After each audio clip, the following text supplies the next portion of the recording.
una sa lahat. Lisensya mo. Sir, hindi ako nagkakamali. Hindi maaari. Akin na yung lisensya mo. Ako, nasa lugar ako. Akin na yung lisensya mo. Umiiwas na ako sa inyo. Galit na galit ang lalaking ito nang hingin ang lisensya ng nanggigit-git daw sa kanya na truck driver sa Taguig City. Kinangkapan ng lalaking kunin ang cellphone ng truck driver. Akin na lisensya mo. Nanginginig na ako sa'yo. Akin na. Hintayin na lang natin. Nagpakilala pa raw ang lalaki bilang pulis at nagbanta pa na babarilin ang driver ng truck. Pulis nga ba ang lalaki at bakit nga ba niya kinukuha ang lisensya ng truck driver? Ang buong detalye sa balitang yan, abangan. Narito na ang iba pang malalaking balita sa Frontline. Biyaheng pa Dubai ni Pangulong Bongbong Marcos, kinansela. Aasikasuhin daw muna ang mga Pilipinong sakay ng hinijack na barko sa Red Sea. Mahigit 1 milyong pisong utang na wala ng bayaran ang nakulimbat ng isang grupong namemeke ng identity para makapag-loan sa bangko. Ang mga suspect sumailalim pa raw sa training ng pagsisinungaling. Isa pang scam, mga matataas na opisyal, kabilang ang mga general, mayor at iba pa, na goyo ng milyon-milyong pisong investment scam. Mga residente sa isang barangay sa Lapu-Lapu City nakipagmatigasan sa gitna ng demolisyon. Tao lang din kami, sir. Sa Frontline News Abroad, tigil putukan ng Israel at Hamas extended na naman ng isang araw. Bonifacio Day, sinabayan ng katakot-takot na traffic. Speaking of Andres Bonifacio, alam ba ninyong isa rin siyang stage actor? Dagdag kay alaman yan. At silipin ang pinakamalaking light spark sa bansa na nasa tabi ng lawa.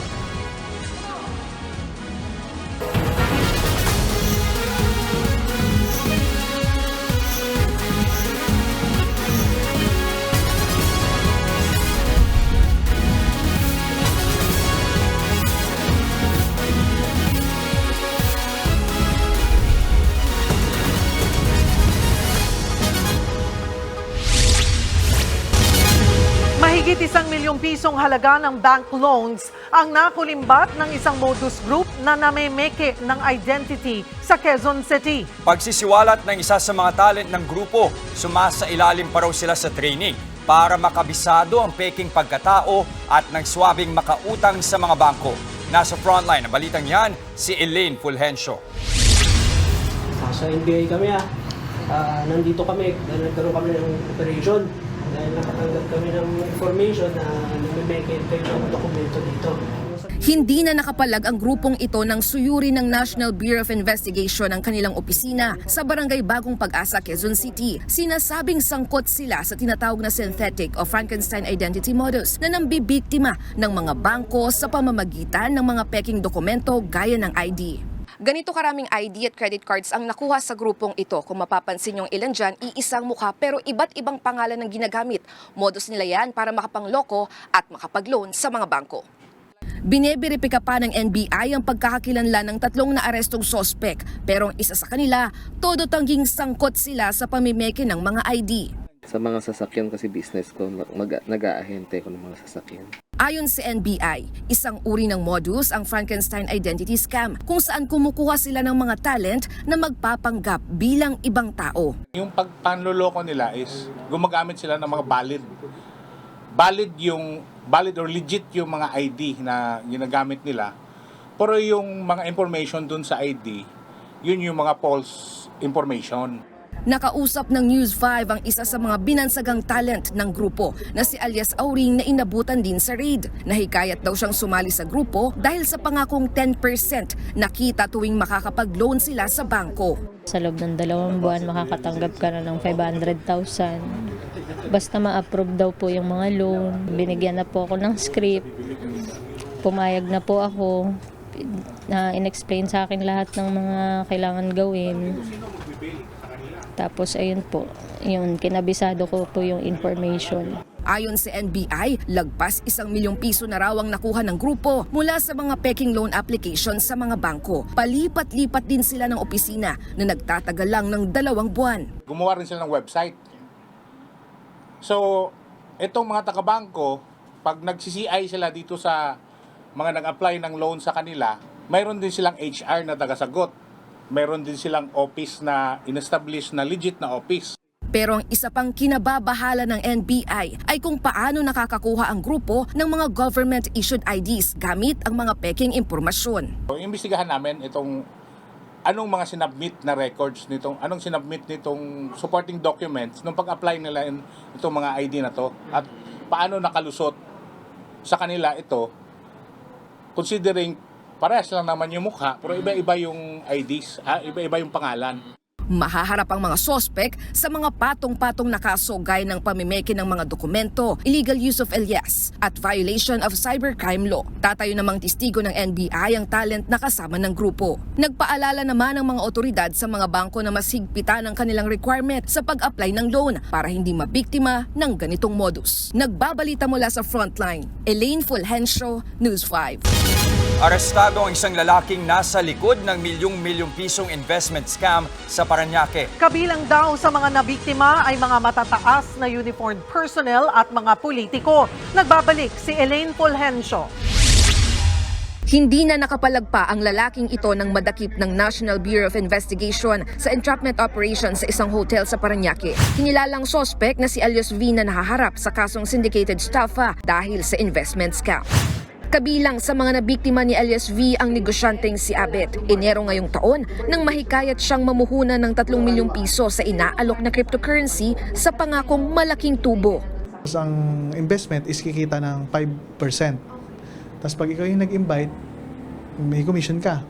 May 3%. May kasama ring pera ng ibang mga kakilala, mga investor. Kaya medyo masakit kasi ako yung magbabayad sa kanila. Kung natupad ang pangako, kikita dapat si Abet ng 150,000 pesos kada buwan. Nagbigay naman daw ng cheque si Elias V pero nadiskubreng talbog pala ito.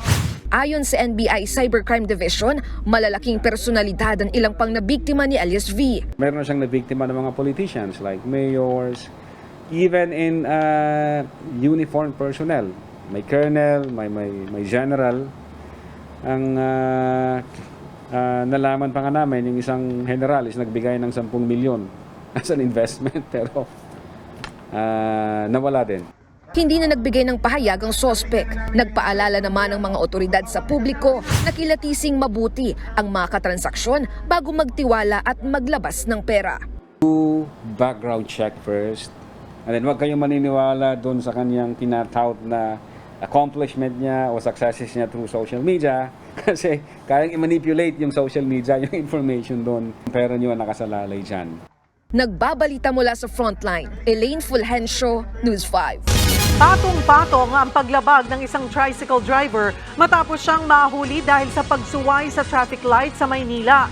Nabisto kasing nanaga siya sa singil sa pasahe sa isang Australian na pasahero. Nasa Frontline ng balitang yan, si Dave Abuel. Beating the red light lang ang violation ng tricycle driver na si Joselito Ortiz nang hulihin ng Manila Traffic and Parking Bureau sa Maynila. Pero habang sinisita, napag-alamang wala pala siyang lisensya. Kolorom din ang minamaneho niyang tricycle. At nang dalhin sa tanggapan ng MPD Special Mayor's Reaction Team, namukaan din ng mga pulis si Ortiz. Siya pala ang tricycle driver na ng scam sa Australianong naging pasahero niya ilang araw na ang nakararaan. Nakunan pa ang pagtatalo nila sa isang viral na ngayon na video. Sabi nila 50 pesos. Pag-abot ko, sabi nila 550 pesos. So, ayan. Okay, magkano? 200 na lang. 200 na lang. Kasama pa ni Ortiz ang isang lalaki at babae sa pangluloko. Nagbayad po siya ng 100 pesos yung Australian citizen dun sa tricycle driver. Doon po nagsimula na nagalit po itong tricycle driver kasi ang sabi niya is 550 daw po ang babayaran ng Australian citizen. Which is hindi naman inaccept nung Australian citizen na ang usapan kasi nila is 50 pesos eh. Hindi naman doon naghain ng reklamo ang nasabing foreigner. Pero bukas daw ang istasyon ng mga pulis kung magbago ang isip ng Australian. Depensa ni Ortiz, hindi naman daw siya ang nagpresyo ng 550 pesos, kundi ang dalawa niyang kasabwat. Sumang-ayon na lang siya sa mataas na singil dahil kailangan din niya ng pera. Yung kasama ko pang nagsabi ng 550, hanggang sa nagtalo na po sila. Ngayon sabi ko po, 300, my friend, okay na po 300. Kaya pa rin po pumayag ng mga kasama ko. Sa Lakuyan po na sa hospital po yung anak ko po noon. Pahiga po. May mensahe rin si Ortiz sa foreigner. Humihingi po ako ng sensya po sa nagawa ko sa kanya. Sana po mapatawad niya po ako. Hawak na ng MPD Smart si Ortiz at maaharap sa patong-patong na reklamo sa paglabag sa Land Transportation and Traffic Code. Nagbabalita mula sa Frontline, Dave Abuel, News 5. Nasabat ang kilo-kilong mishandled na karne ng kalabaw sa Quezon City. Kung di raw yan nakumpiska, balak pa sanang ibenta ang mga ito sa palengke. Nasa Frontline ng balitang yan, si Gary De Leon. Hinarang ng mga otoridad ng truck na ito sa Balintawak Market, Quezon City kahapon. Sa loob nito, tumambad ang karne ng kalabaw o cara beef na ibabagsak sana sa palengke. Kinumpis kaya ng National Meat Inspection Service dahil mishandle ito o di pasado sa sanitary at health standards. Ang pinagkatayan kasi ng mga kalabaw, walang lisensya mula sa NMIS kaya't itinuturing na hot meat ang mga produkto nito. So ito po wala. Wala po, hindi po natin mapinpoint kung saan galing. Wala pong tatak ng pagsusuri, wala pong dokumento na pinapakita. Ito na sir, ganito karami araw-araw. Based on intelligence gathering na pinasa sa atin, ganito binababa doon. Ayon sa NMIS, karne na nasa 12 kalabaw ang kanilang nakumpiska. May kabuuang timbang yan na 4,300 kilograms na nagkakalaga ng 1.4 million pesos. Posible rin daw na dumana ng flooding ang mga kalabaw. Ito yung paraan ng pagpapainom at pagtuturok sa mga kalabaw ng maraming tubig para mas bumigat pa ang kanilang timbang. Di man daw pinagbabawal ang pagbibenta ng karne ng kalabaw. Kinakailangan pa rin itong dumaan sa inspeksyon. May masamang epekto kasi sa kalusugan kung dito pumasa sa health standards. Pwede po ka magkaroon ng food poisoning. Worst case scenario, pwede ka mamatay lalo na kung ang makakain nito yung mga immunocompromised. Inisyuhan naman ng Notice of Violation ng Meat Inspection Code of the Philippines sa mga nahuling tindero. Nagsagawa naman ng proper disposal ng mga otoridad sa mga nasabat na karne. Nagbabalita mula sa Frontline, Gary De Leon, News 5. Nakansela ang Dubai trip ni Pangulong Bongbong Marcos dahil yan sa anya important development kaugnay sa mga Pilipinong bihag sa hinijack na barko sa Red Sea. Nasa Frontline ng balitang yan, si Marlene Alcaide.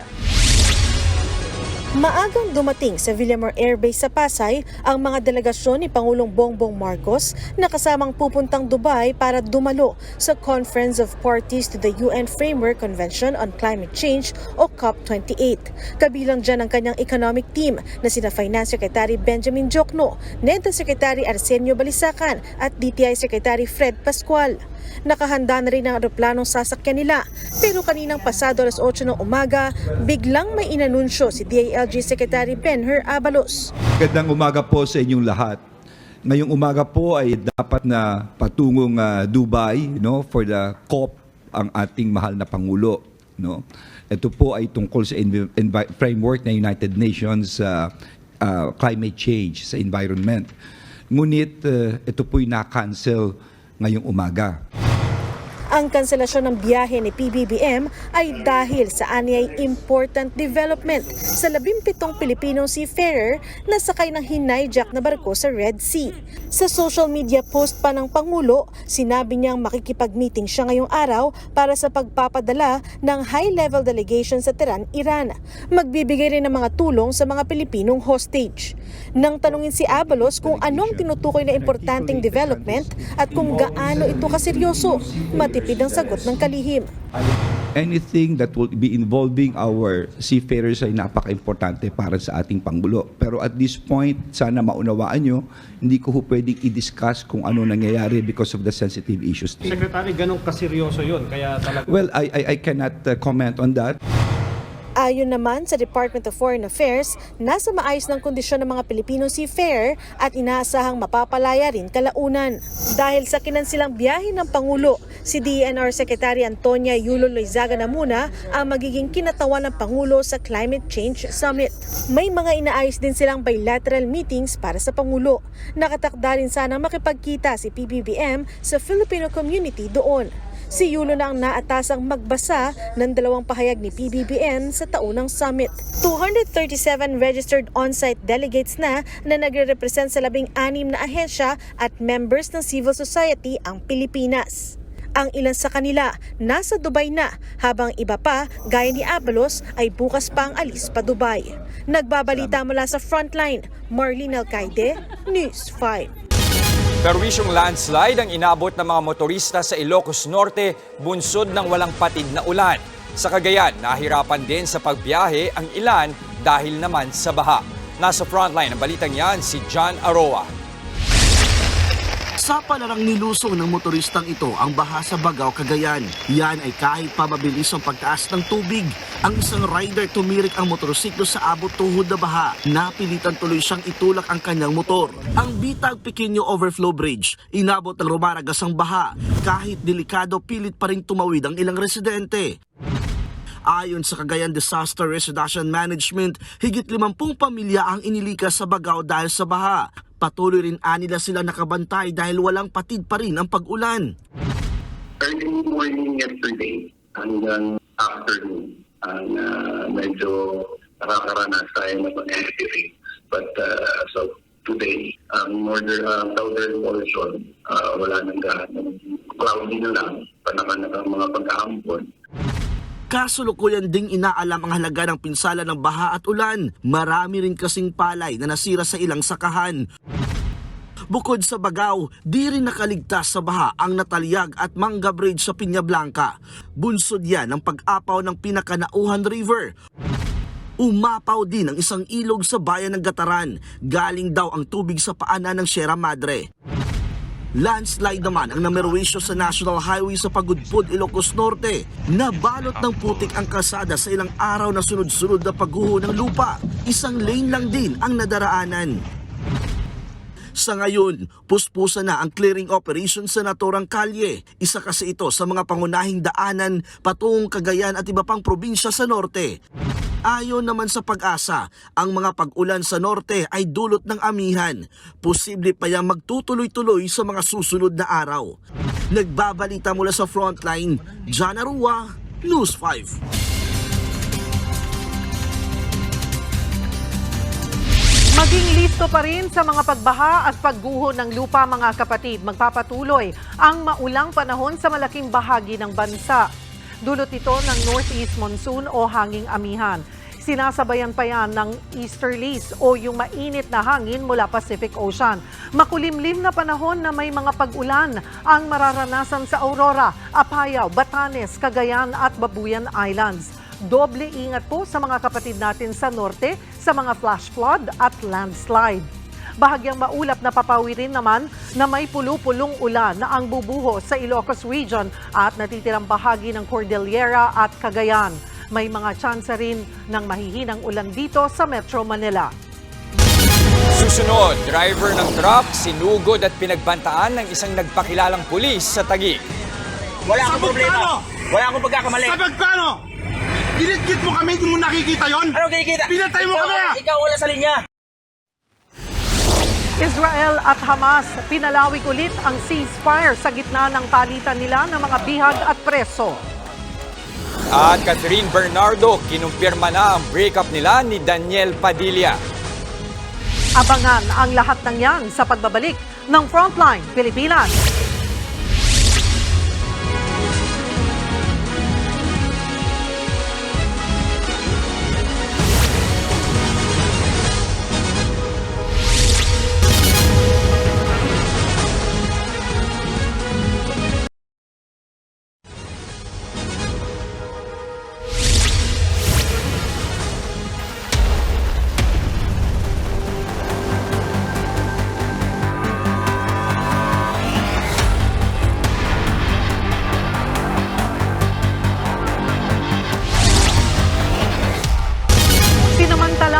residente ang tigil putukan sa pagitan ng Israel at Hamas para bumalik sa kani-kanilang bahay sa Gaza.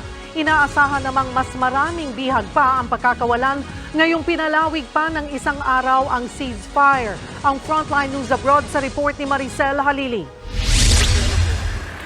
Pinakawalan ng Hamas ang 16 na hostage sa ika-6 na araw ng tigil putukan. Kabilang ang 10 Israeli, 2 Russian at 4 na Thai national. Kapalit niyan, nagpalaya ng 30 Palestinong bilanggo ang Israel. Suma total, 77 bihag na ang pinalaya ng Hamas. Pero wala pa yan sa kalahati ng 240 pinaniniwala ang hinostage ng militanteng grupo nung nakaraang buwan. 210 preso naman ang pinakawala ng Israel. Ilang minuto naman bago mapaso ang 6 na araw na ceasefire, nagkasundo ang Israel at Hamas na palawigin ng isa pang araw ang tigil putukan. Nagbigay na raw ng listahan ng Hamas sa Israeli government ng mga pakakawalang bihag. Sa gitna ng extended truce, sinamantala na ng ilang residente ang panahon para bumalik sa kanilang mga bahay sa Gaza.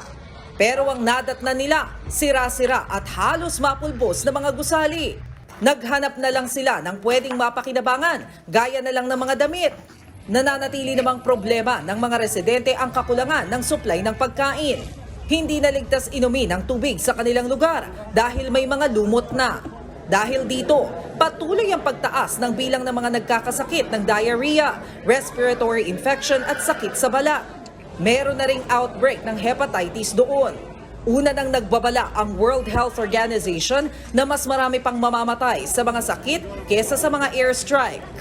Ayon naman sa United Nations, nasa 1.8 million na residente ang na-display sa Gaza dahil sa gyera. Katumbas yan ang halos 80% ng kabuuang populasyon ng Gaza Strip.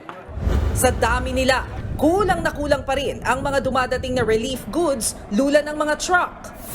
Samantala, tutulong na rin daw ang Jordan para sa pagpapadala ng mga humanitarian aid sa Gaza. Magsasagawa raw ang Jordan ng isang international conference na inaasahang dadaluhan ng mga kawani ng United Nations at iba't ibang relief agency. Nagbabalita mula sa Frontline, Maricel Halili, News 5. Isa sa ilalim sa prosesong taxidermy ang elepanteng si Mali para ma-preserve. Sa taxidermy, kukunin ang balat ni Mali sa kalalagyan ng stuffing o palaman sa loob para magmukhang buhay ulit ang elepante. Ayon kay Manila Mayor Honey Lacuna, may nakausap na silang taxidermist para rito. Kukunin din daw ang mga buto ni Mali at i-display naman sa Manila Zoo. Tulad na lang ng giant crocodile na si Lolong na makikita sa National Museum. Nauna nang sinabi ni Lacuna na handa raw ang lungsod na mag-alaga ng isa pang elepante kung magbibigay ulit ang gobyerno ng Sri Lanka. Una nang tinutulan niya ng People for the Ethical Treatment of Animals o PETA. Wala naman daw kakayahan ang Manila LGU na mag-alaga ng elepante. Irreplaceable po talaga si Mali. She has been with us for almost 43 years. Susulat po muna kami sa Sri Lankan government na notifying them of the death of Vishwa Mali. In case po may mangyaring po na ganyan kay Mali, nagsabi na po sila na they are willing to entrust to the city another elephant. Sa mga gustong kumuha ng Teen ID dyan, hindi nyo na po kailangan makipagsiksikan sa mga tanggapan ng BIR. Pwede na kasing kumuha ng ID online sa pamamagitan niya ng online registration and update system o ORUS ng BIR. Bukod sa hassle-free na proseso, may iiwasan na rin ang paglapit ng mga fixer at scammer. Para makakuha ng Digital Teen ID, kailangan lang mag-email sa inyong Revenue District Office gamit ang inyong updated na email address. Matapos yan, pwede na kayong gumawa ng kanya-kanyang ORUS account. Pagka-login ay sundin lang ang step-by-step process para makuha ang Digital Teen ID. Magsisilbi itong valid na Teen ID na pwedeng i-verify gamit ang QR code. Wala nang balikan ng confidential funds sa OVP at DepEd. Yan ang pinanindigan ng mga senador sa pagsisimula ng Bicameral Conference Committee para sa 2024 National Budget. Pero ang DICT umaapilang maibalik ang kanilang confidential fund. Nasa frontline ng balitang yan, si Camille Samonte. Umarangkada na ngayong araw ang Bicameral Conference Committee para sa 5.768 trillion pesos proposed budget sa susunod na taon. Dito pinag-uusapan ng Senado at Kamara ang mga magkakaiba nilang probisyon para pag-isahin ang kani-kanilang bersyon ng panukalang budget. Dito nanindigan ng Senado na hindi na nila ibabalik ang confidential at intelligence funds ng ilang civil agencies. Kabilang dyan ang sa Office of the Vice President at Department of Education na parehong hinahawakan ni VP Sara Duterte. Sa kabuuan, nasa 1.23 billion pesos na halaga ng confidential at intelligence funds ang inilipat sa mga ahensyang may kinalaman sa national security. Well, by and large, in-adapt namin yung ginawa ng House, yung ni-realign nila to the security agencies. Dahil we shared their view na doon talaga dapat sa mga intelligence gatherers and providers. Naging very consistent ang Senado, lalo na sa budget, na talagang confidential intelligence fund will be only granted to those agencies that usually get the CIF, no? Again, defense, probably law enforcement agencies and DOJ, no, to buy information. Sa kabilang banda, pag-uusapan naman kung pwede pang ibalik ang porsyon ng 300 million pesos na hinihinging confidential fund ng Department of Information and Communications Technology. Umaapela kasi ngayon ng DICT na maibalik ang kanilang CIF dahil sa banta ng cybersecurity attacks sa bansa. Lalo't nitong mga huling buwan ay sunod-sunod ang mga hacking incident sa mga website at system ng gobyerno. Sinang-ayunan niya ng ilang senador. Minsan, yung gera hindi na sa battlefield, di ba? Hindi na barilan, kundi someone can disable your cyber networks pag nawala yung information, di ba? Tayo as consumers, nagka-transact tayo online. Pag nawala yun, pilay tayo. At napakamahal ang kuwan yan. Napakamahal ang pagbili ng mga software o hardware para dyan. At kung bibili ka ngayon, next year, outmoded na yan. Kasi yung mga hacker, mabilis yan mag-upgrade Isusulong din ng Senate contingent na dagdagan ng pondo ng Armed Forces of the Philippines at Philippine Coast Guard. Because of the West Philippine Sea issue, we have to beef up, strengthen our naval assets as well. Hindi purposely para tapatan ng China na kinakailangan natin because of the situation. We have to protect our territorial integrities. Ang House contingent naman, balak pagtuunan ng pansin ng pondo sa social services. We want to fight the inflation, yung inflation sa bigas, sa yung mga ayuda, no, social services, para naman baka mamaya madagdagan pa yung problema sa mga gera or sa inflation. Kailangan medyo handa tayo. Target na maratipika ng Kongreso ang panukalang national budget sa ikalawang linggo ng Disyembre. Saka isusumite ang pinal na kopya para mapirmahan ni Pangulong Bongbong Marcos at ganap na maisabatas. Nagbabalita mula sa Frontline, Camille Samonte, News 5. Showbiz, eto na nga! Mga kapatid, eto na nga ang mga umaaribang showbiz balita ngayong Huwebes. Isa pang achievement para sa ating pop superstar na si Taylor Swift. Siya kasi ang itinanghal na global top artist ng streaming giant na Spotify. Sa datos po ng Spotify, simula January 1 ay nakakuha na ng aabot sa mahigit 26.1 billion global streams si Taylor sa music sharing platform. Sa kanyang social media, tinawag naman ni Taylor na unreal ang panibagong pagkilala. At bilang pagpapasalamat, inilabas niya na rin for streaming ang kanyang From the Vault song na You're Losing Me. Congratulations, Tay-Tay! Eto pa nga, isa pang big winner, ang 1-year-old K-pop girl group na New Jeans. Sila kasi ang nanalong Artist of the Year sa prestihiyosong Korean award-giving body na Mama Awards 2023. Bago man sa industriya, natalo nila ang ilang malalaking pangalan sa K-pop tulad nina BTS member Jungkook at Jimin, 17, Stray Kids at NCT Dream. Nakuha rin ng New Jeans ang Song of the Year para sa Ditto, Best Female Group at Best Dance Performance Female Group. Sila ang first girl group na nakakuha ng Artist of the Year title since 2012. Susunod, Umano'y pagpapakalat ng fake news ng SMNI tinalakay sa pagdinig ng komite sa Kamara. Catherine Bernardo at Daniel Padilla tinuldukan na ang kanilang 11 taong relasyon. Catherine, may mensahe sa Katniers. At sanggol na namatay habang isinisilang sa Palawan. Puwersahan daw hinatak kaya napugutan. Yan at iba pa sa pagbabalik ng Frontline Pilipinas.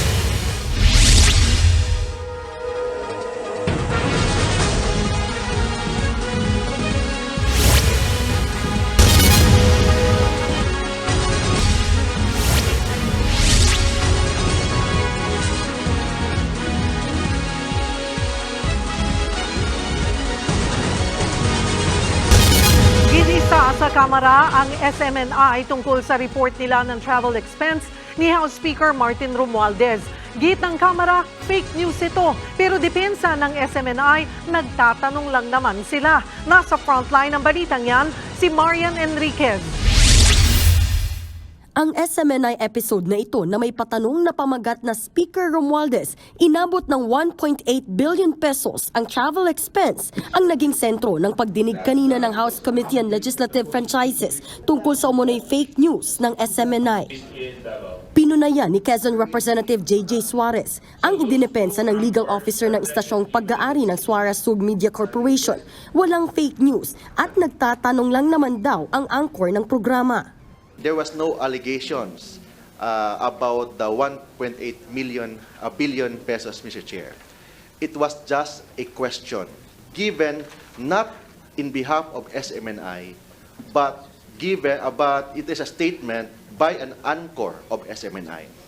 And there is a disclaimer in every program of SMNI that any statement made by the anchor guest is not the official stand of SMNI.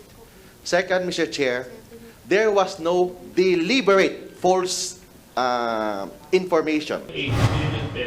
Pero hindi yan bumenta kay Congressman Suarez. A question, attorney, is this. Congressman Joboy, what color is your barong? That is a question.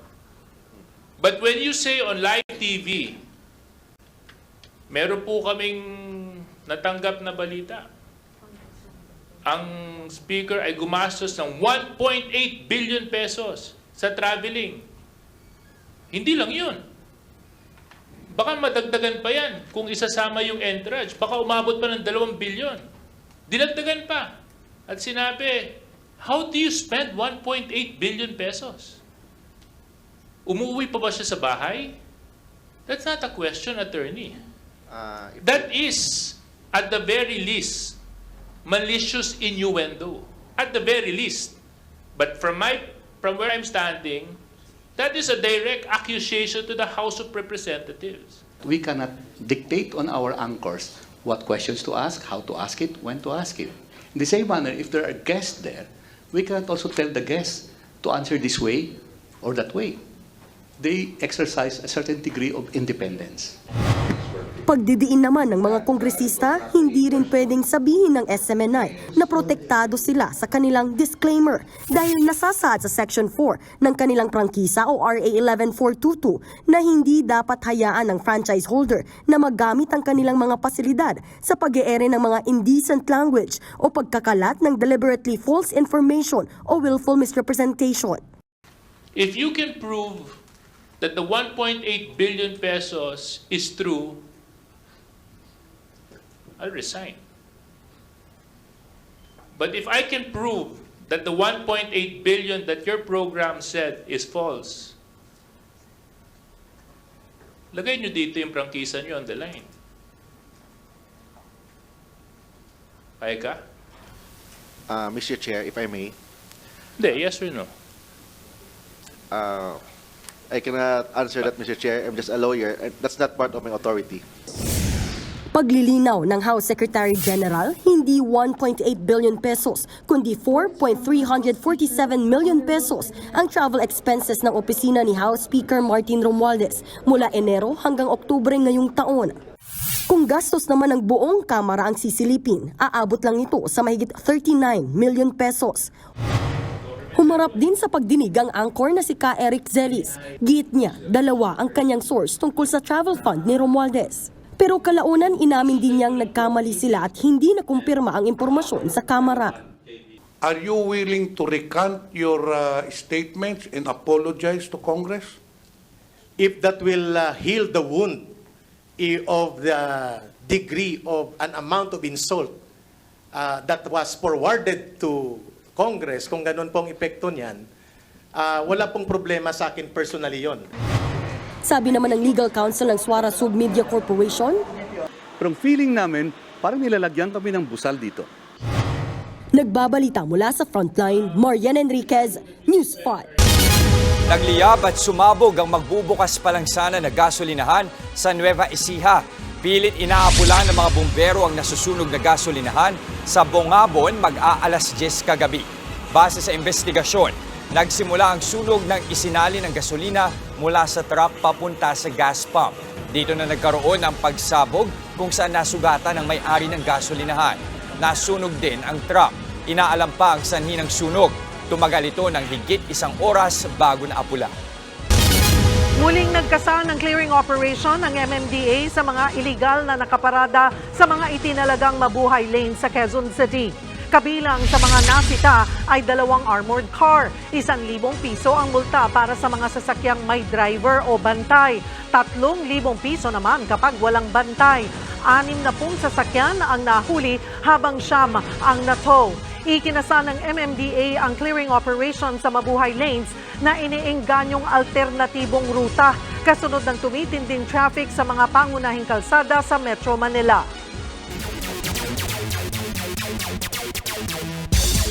What's up mga kapatid? Umasa ang lahat na magiging dikdikan at dikita ng bakbakan kagabi pero dinomina ng UP Fighting Maroons ang De La Salle Green Archers sa Game 1 ng UAAP Finals.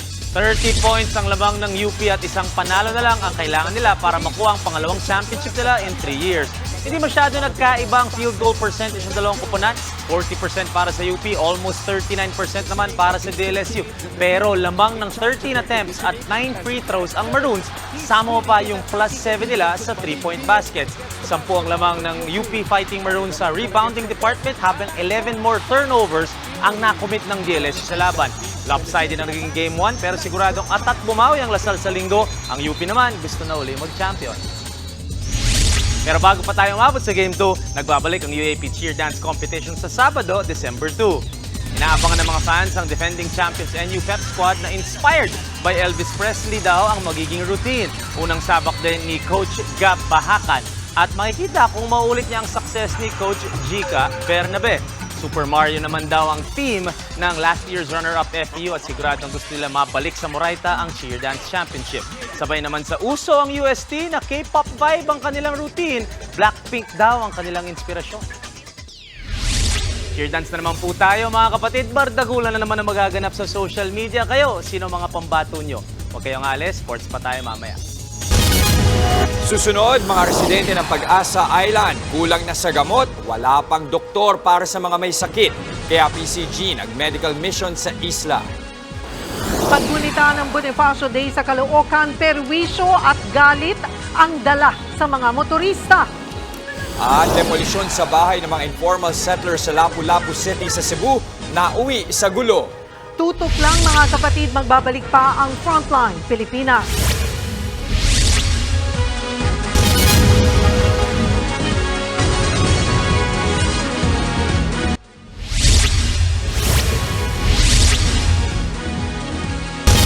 Viral ngayon ang galit na motoristang nakaalitan ng isang truck driver sa Taguig. Pilit kinukuha ng motoristang nagpakilalang pulis ang lisensya ng driver. Nasa frontline ng balitang yan, si JC Cosico. Akin na yung lisensya mo. Ako, nasa lugar ako. Akin na yung lisensya mo. Umiiwas na ako sa inyo. Akin na! Kaya mo, galit na galit. Titignan ko ang lisensya mo. Galit na galit ang lalaking ito habang hinihingi ang lisensya ng truck driver sa C5 sa Taguig City. Sabi na uploader na driver din ng truck, nangyari ito noong November 24. Nang gagalaiti daw sa kanya ang lalaki dahil daw sa panggigit-git niya. Umabot pa sa puntong pinaratangan siya nito. Pulang-pula mata mo, nakadrugs ka. May mga sakay ako doon. Kahit videohan mo ako dyan, ikaw ang wala sa linya, papatayin mo pamilya ko. Akin ang lisensya mo! Akin ang lisensya mo! Kahit po ulit-ulit nang sinabi ng truck driver na wala siyang maling ginawa, hindi pa rin huminahon ang galit na lalaki. Wala akong pagkakamali. Sa pagkano? Binitgit mo kami, hindi mo nakikita yon? Ano kinikita? Pinatay mo kami! Ikaw wala sa linya. Ako wala sa linya. Akin ang lisensya mo! Akin ang lisensya mo, pa! Tinangkapan niyang kunin ang cellphone ng truck driver. Akin ang lisensya mo! Nanginginig na ako sa'yo! Akin na! Hintayin na lang natin. Dumulog sa wanted sa radyo ang takot na truck driver. Kuwento niya, nagpakilala raw na pulis ang galit na lalaki. Nagbanta pa raw ito na babarilin siya at ang pahinante niya. At alam daw nito ang kanilang tirahan. Nakasabay ko siya. Ngayon po, parang may truck na nakapark doon sa unahan. Nakalampas na po ako sa kanya. And napansin ko po si sir na para pumapasok. Nilugaran ko pa siya. Ngayon mamaya, umabol sa akin, hinarang ako kasi ginitgit ko daw siya. Naglabas siya ng ID, kinakaway sa amin. Huminto daw ako at pulis siya. Pero itinanggi ng PNP na pulis ang lalaking nanghihingin ng lisensya ng motorista. Hindi po ito pulis, at least based po doon sa ating database ng mga active PNP personnel po. Mga authorized personnel lang gaya ng traffic enforcers at tauhan ng Land Transportation Office at mga otorisadong pulis ang pwedeng kumuha o humingi ng lisensya. At naka-uniforme dapat sila. Yung mga ganong pananalita, there's already indirect simulation of authority. Ang uniforme po ay isang symbol po ng authority yan. Pag ang isang tao ay hinihingi sa'yo ang isang lisensya na ikaw ay sa sibilyan at ikaw ay minumura, ay doon pa lamang po ay may red flag na po tayo na hindi siya dapat ginagawa niya yon. Natukoy na ng PNP ang pagkakakilanlan ng lalaki na posibleng maharap sa reklamong grave threat at usurpation of authority. Ipinatatawag na rin ng LTO ang lalaki. Habang may investigasyon, sinuspende muna ang rehistro ng dala niyang SUV at ang kanyang lisensya sa loob ng 70 araw. Nagbabalita mula sa Frontline, JC Cosico, News 5. Bukod sa agawan sa teritoryo, pahirapan din para sa mga nakatira sa Pag-asa Island ang serbisyong medikal. Bukod sa kulang sa gamot, wala rin silang permanenteng doktor doon. Nasa frontline na balitang yan, si Brian Castillo. Mahigit isang araw ang biyahe ng News 5 papunta sa Pag-asa Island mula Buriluyan Port sa Bataraza sa Palawan. Malaki na ang ipinagbago ng isla kumpara noon, gaya ng sementado at mas lumawak pang runway nito. Pero malaking problema pa rin ng higit 200 residente dito ang pagpapagamot. Ang maliit na health center lang na ito ang takbuhan ng mga nagkakasakit. Ang problema pa, wala silang doktor at tanging 2 nurse at 2 midwife lang ang meron.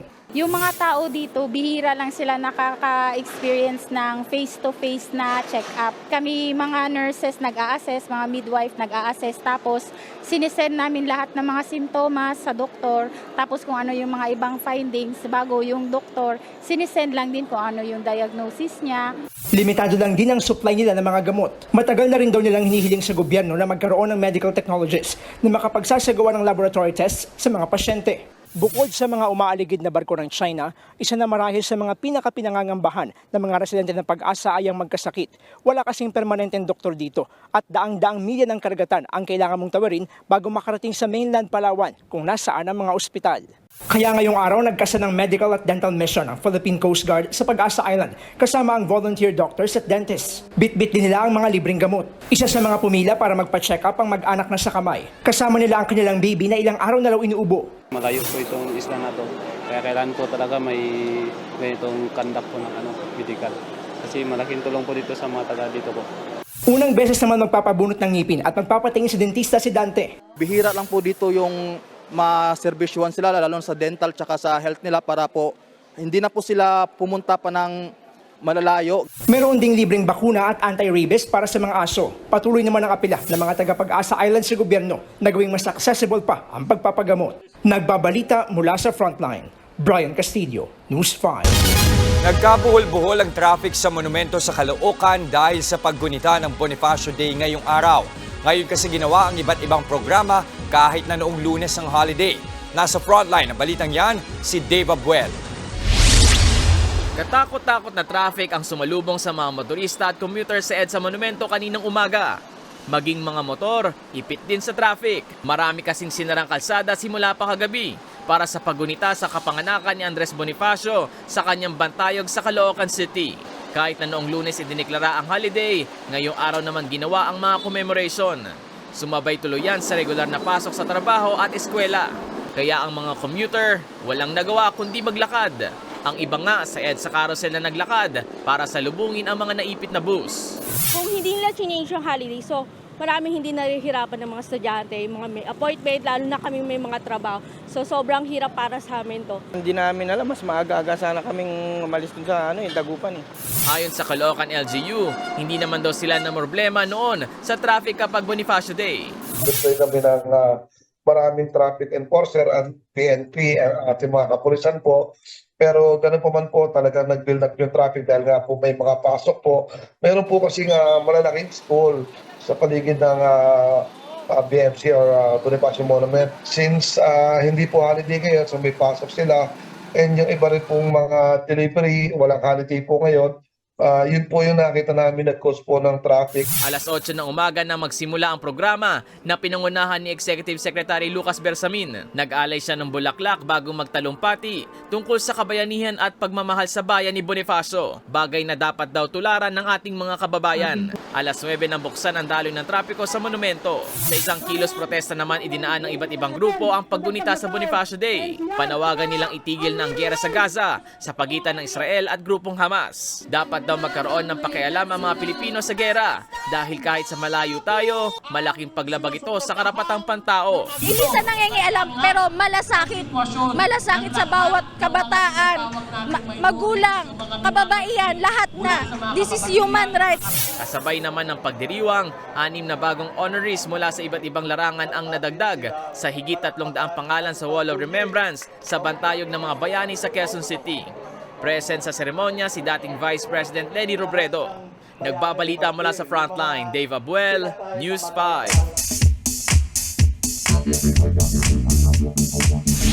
Mga kapatid, ika-30 araw ng Nobyembre. Kaya naman, ginugunita po natin ang kaarawan ng Supremo ng Katipunan na si Andres Bonifacio. Taliwas po sa mga naunang kwento, hindi na bata nang maulila si Andres. Sa tala nga po ng mga historian, 1881, edad 18 na si Andres nang maunang pumanaw sa sakit na tuberculosis ang kanyang ina. Saka na lang noong sunod na taon, namatay ang kanyang ama. Gayunpaman, bilang panganay sa 6 na magkakapatid, maaga pong nagbanat ng buto si Andres. Nariyang naging bodigero, clerk messenger, tagagawa ng poster at pati pagiging performer. Sa libro nga ni Priscilina Pataho Legasto na Have We Gone Beyond St. Louis, nabanggit pang naging stage actor si Andres noon sa El Porvenir Theater sa Tondo. At ang kanyang starring role, ang sikat na Pinoy mythical character na si Bernardo Carpio. Ito pang isa, kahit na tinatawag na bayani ng masa si Andres, hindi naman talaga mahirap ang ating Supremo. Middle class nga raw siya na ayon sa mga historian, kumikita pa noon na ng halagang katumbas sa 18,000 pesos ngayon. I-Andres na rin po natin iyong common na depiksyon na nakakamisa Chino si Andres. Dahil po sabi ng mga Pinoy historian na si Isagani Medina, malinis pumorma si Andres na madalas pa ngang nakikitang may bit-bit na payong ano pa man ang panahon. At gaya ng isa pang bayaning si Jose Rizal, bookworm at mahilig din siyang magsulat. Patunay na nga riyan ang kanyang sikat na tulang, Pag-ibig sa Tinubuang Lupa. At iyong nahanap na ilan niyang handwritten letters. In fairness, maganda po ang penmanship. Idagdag mo pa ang pagiging makabayan at galing sa pamumuno, nakilala po si Andres bilang isa sa pinakamahalagang pangalan sa ating kasaysayan. At ngayong araw, sa kanyang ika-160 kaarawan, tulad niya'y naway paigtingin po natin ang ating pagmamahal sa ating bayan. Gaya po ng araw-araw po nating paalala na ang K-alaman ay K-yamanan. K-okay. Susunod, demolisyon sa isang barangay sa Lapu-Lapu City, nauwi sa gulo. Sanggol sa Palawan, kumpirmadong hinatak habang ipinapanganak kaya napugutan. At Catherine Bernardo at Daniel Padilla may mensahe sa kanilang fans matapos aminin ang kanilang hiwalayan. Marami pa kayong mga balitang dapat malaman sa pagbabalik ng Frontline Pilipinas.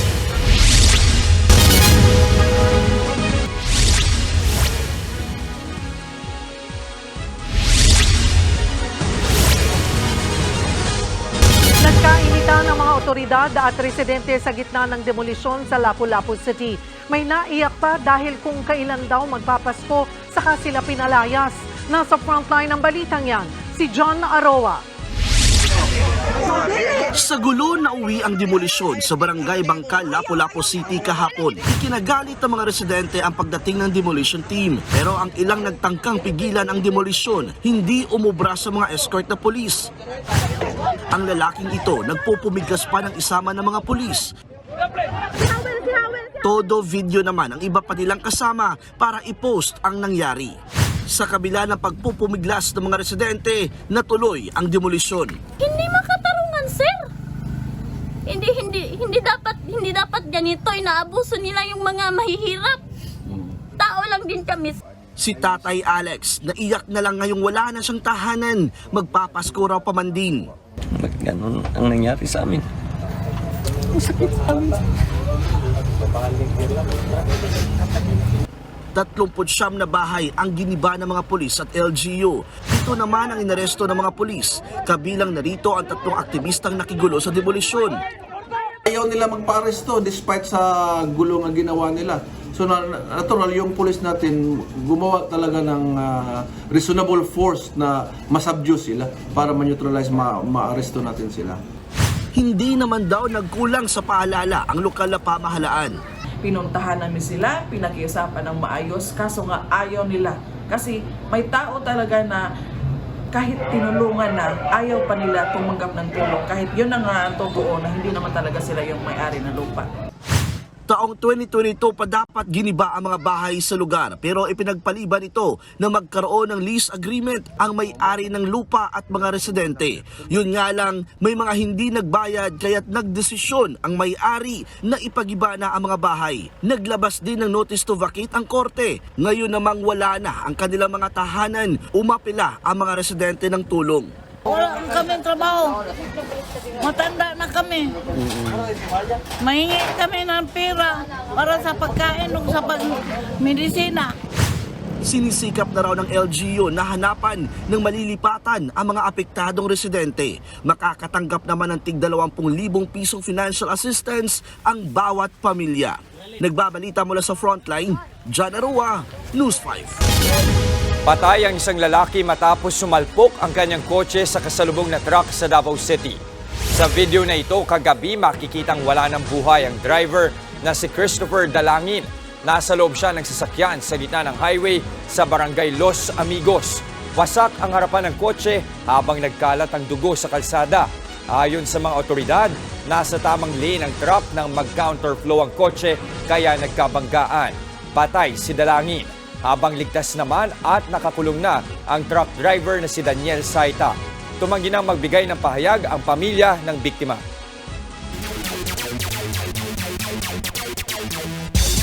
Mga kapatid, tuloy ang fine na 20,000 pesos na binigay ni Commissioner Willie Marcial kay Northport Batang Fair Manager Pido Harencio. Pagkatapos questionin ng ilang netizens bakit daw parang magaan ang naging parusa kay Boss Pido. Pagkatapos ng sagutan nila ni then NLEX Import Thomas Robinson, ayon kay Marcial, nirerespeto niya ang mga opinion ng fans pero nag-design na daw sila ng technical committee. Ginagalang ko yung opinion nila pero yun ang nakikita ng technical committee ko at ako ano nararapat na pataw na sanction kay Pido. So paninindigan namin yun. Si LA Tenori naman hindi nagpatalo at maglalaro na siya sa linggo sa laban ng Barangay Ginebra Gen Kings at Terra Firma Jeep. Present kanina sa training ng Ginebra si General at nakausap siya ng News 5. Ayon kay Tenorio, nagkaroon daw siya ng doubts kung makakabalik pa siya sa paglalaro. Pero dahil sa suporta ng pamilya niya, mga kaibigan at fans, nalampasan niya ang pagsubok. Marami din daw siya na-realize nung pinagdaanan niya ang cancer journey and one of them is to not take things for granted.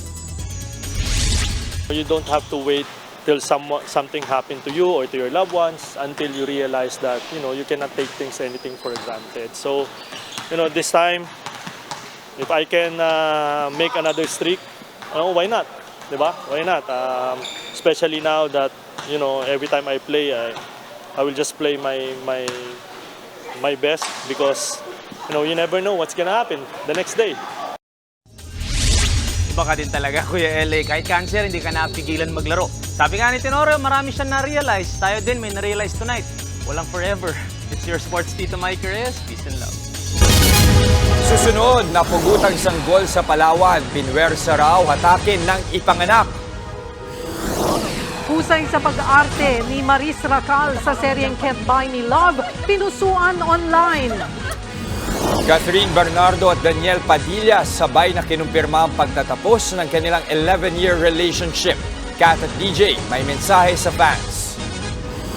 At silipin ang agaw, pansing at traksyon pamasko sa tabi ng lawa sa Taguig. Tuloy-tuloy pa ang makabuluhang balitaan sa pagbabalik ng Frontline Pilipinas.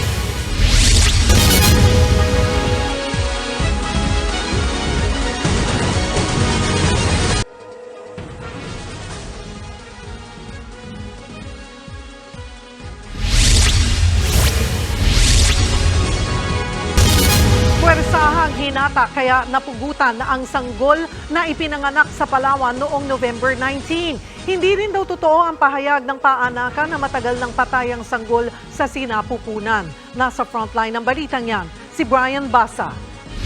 Lumabas na ang resulta ng autopsy sa bangkay ni Baby Angel. Siya ang sanggol na napugutan sa birthing clinic sa Puerto Princesa, Palawan nitong November 19. Sa death certificate na ibinigay ng paanakan sa pamilya Singson, nakasaad na intrauterine fetal death ang nangyari. Ibig sabihin, patay na ang baby sa sinapupunan bago pa iluwal ng ina. Pero sa autopsy ng NBI, lumalabas na buhay pa si Baby Angel habang pinapanganak. Pinwersa at hinatak si Baby Angel kaya napugutan. Mayroon nakita na talagang may indication ng force sa paghila ng bata, pinapanganak. Doon sa balat ng bata na naghitungo pa na indication na buhay pa yung bata. Hindi rin daw totoong 3 araw nang patay ang sanggol sa sinapupunan gaya ng dahilan ng birthing clinic. May mga nakuha rin daw silang record na nagpapakitang may pulso pa ang bata bago ang aktwal na pagpapaanak. Nailibing na kahapon si Baby Angel pero hindi raw titigil ang pamilya Singson para makamit ang hustisya para sa kanilang Baby Angel. Mensahe naman nila sa yumaong sanggol. Gabayan kami, ang mga kuya ate niya, ang buong pamilya namin, gabayan niya kami para makamit namin ang hustisya para sa kanya. Sabi naman ng NBI, hindi nakikipagtulungan ang paanakan at kumadrona sa pagsisiyasat. Hihintay na lang umano nila ang kasong isasampa laban sa kanila. Nagbabalita mula sa Frontline, Brian Basa, News 5. Arestado ang isang lalaking nakuhaan ng droga sa NAIA Terminal 3 sa Pasay. Ayon sa mga otoridad, pilit nagpa-park kagabi sa VIP area ng NAIA si Norberto Espino. Nang sitahin, binangga niya ang boom barrier ng parking lot kaya inaresto siya. Dito na nakuha kay Espino ang 3 sachet ng hinihinalang shabu. Aabot ang halaga niyan sa 34,000 pesos. Nakumpiska rin ang iba pang drug paraphernalia na pag-alaman ding wala siyang lisensya. Maharap si Espino sa mga kaukulang reklamo. Showbiz, eto na nga! Mga kapatid, eto na nga, napaklap-klap ngayon ang Can't Buy Me Love fans dahil sa husay rito ni Maris Racal. Oh my God! Did I step on it? Natapakan mo yung jackpot. Oh my God! Uy, huwag kang mag-umiyak. Yan, malayo sa bituka yan. May uugasan din yan. There's so much food! Sa isang pasilip na eksena para sa upcoming episode ng serye, nakatapak ng dumi ang maarting karakter ni Maris na si Irene Chiu. Sa muli nilang pagkikita ni Snoop played by Anthony Jennings. Very true sa pagiging maarte ni Irene, on cue ang kanyang naging pag-iyak sa eksena.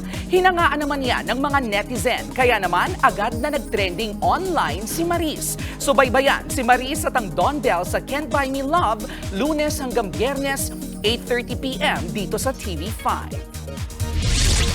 Mga kapatid, hiwalay na sina Catherine Bernardo at Daniel Padilla matapos ang 11 taon nilang relasyon. Pareho po nilang kinumpirma yan. Sabi ni Catherine, aware siya sa lahat ng mga kumakalat na usap-usapan online tungkol sa kanila ni Daniel. Mahirap man, gusto raw niyang sa kanya mismo manggaling ang katotohanang hiwalay na sila. Si DJ ang first boyfriend ni Catherine. At sabi ng aktres, I will always have love for him. Sinubukan naman daw nilang ayusin ang kanilang relasyon, pero sadyang hindi na raw maibabalik ang dati. Dagdag pa ni Catherine, nagsimula sa respeto ang kanilang love story at nagtapos din sa respeto. Sa hiwalay na post naman ni DJ, sinabi niyang isang malaking biyaya ang kanilang pagmamahalan. Sabi pa ng aktor, thank you for dancing with me during my highs and singing with me during my lows. Dagdag pa niya, our lives may drift away but our love will still ride that tide. Sabi ni Daniel, walang hanggan at walang katapusan ang pagmamahal niya sa kanyang Bal. Pareho rin silang nagbigay ng mensahe sa Kathniel fans. Alam daw nilang mahirap itong tanggapin pero kailangan. Sabi ni Kath, masanay samahan silang dalawa sa kani-kanilang healing process. At yan ang mga kialaman at showbiz balita ngayong Webes. Ako po si Kalad Karen. Pasko sa tabi ng lawa, achieve! Kahit saan ka tumingin, Literal, naliwanag ng Pasko ang handog ng Taguig City sa kabubukas lang na Christmas by the Lake. Pinuno nila ang 6 na ektarya ng Lakeshore Complex ng kaliwat kanang light attractions. Bawat sulok, talaga namang IG-worthy, gaya ng Rainbow Tunnel at Infinity Tunnel, natagtad ng salamin at disco balls. Sa Graffiti Tunnel namang ito, makikita ang glow-in-the-dark na mural. Tila nilalaro ka naman ng mga bolang ito kapag dumaan ka sa Dancing Light Tunnel. Para sa mga bata at young at heart naman, itong Light Maze. Bakas naman ang kasaysayan at pananampalataya ng lungsod sa 3D light model ng higit 400-year-old na Santa Ana Church.